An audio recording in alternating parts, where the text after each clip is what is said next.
Hi, this is Teresa Cowan and Carol Herzog, joined by a fellow Delta Kappa Gamma member, Elena Ivanova. Some of you might recognize Elena because she is a current published author and someone featured in a new collegial exchange. We are with Elena today because we want to celebrate the fact that in Phoenix this summer, our program will have a number of published authors. Many of them will be Delta Kappa Gamma members and some non-members. They will be presenters, they will be guest speakers, and they will be vendors in the Society Expo. Carol and I felt like it would be a wonderful opportunity for Elena to speak to us today to, showcase what she's going to talk about a little bit in her presentation, as well as showcasing her book that she will be selling in the marketplace. Carol, hit it off here with our first question. So happy to have this opportunity to interview you.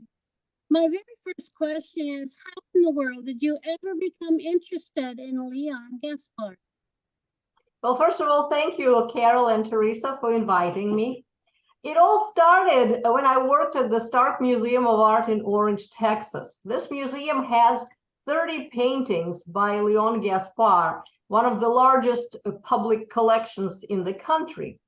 I was fascinated by his vibrant paintings, and as I was reading his biography, I discovered that there were discrepancies and historical inconsistencies. So I knew that the artist hailed from Vitebsk, today in Belarus, and so I contacted the curators at the Vitebsk Regional Museum. I wrote them a letter, and the response that I got gave me more questions than answers. I felt that there was a mystery there, and I was in a perfect position to solve it. I speak Russian and French, so I could go to the places where he lived before coming to the United States and to look for information at archives and libraries. That's interesting, Elena. I will say to you that I used to tell my science students, good questions lead to better questions. Absolutely. So that sounds like what you just said. That's awesome. Thank you. Carol. You mentioned he was from Belarus. Oh, where did you have to travel in order to do your research? Well, before I traveled to Belarus, I went to the closest place, which is Archives of American Art in Washington, D.C. This is where Gaspar's papers are kept. However, I realized very quickly that those papers were incomplete. They contained mostly the information pertaining to his later years when he lived in the United States. And besides, some of those documents were obviously edited, probably by his second wife, Dora, who wanted to preserve Gaspar's fictionalized biography. So the next trips were to Paris and France, and to Minsk and Vitebsk in Belarus, where I was able to find previously unknown documents that completely changed my understanding of Gaspar's early life. I also traveled to St. Petersburg in Russia, which, by the way, is my native city, to peruse the Vitebsk newspapers from the early 20th century.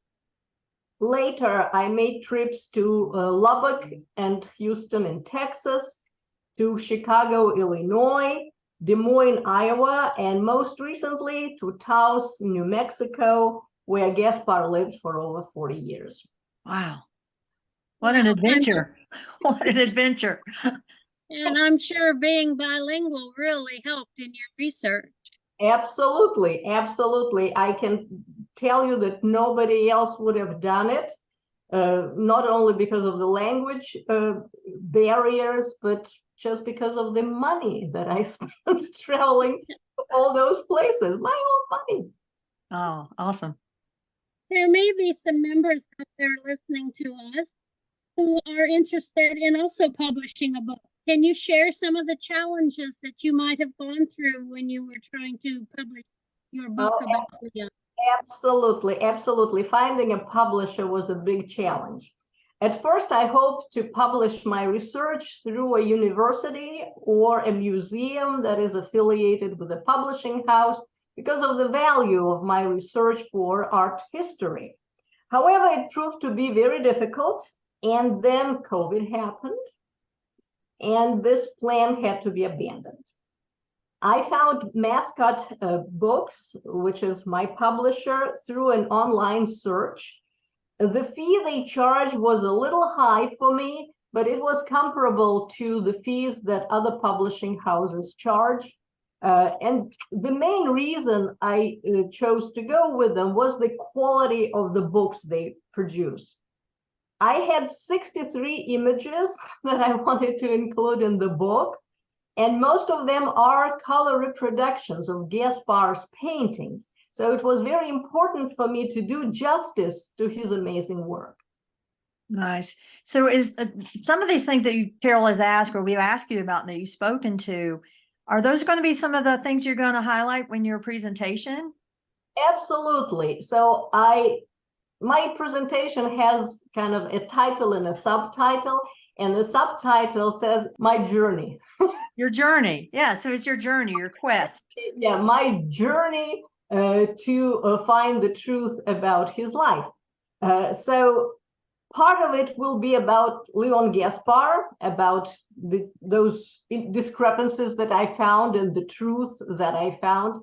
But the second component to my presentation will be about my travels, because I feel that people, whenever they listen to my presentations, they always ask about those travels. They're also always interested where I was and how it was when I was there. So I decided to make it a second component to my talk about Leon Gaspar.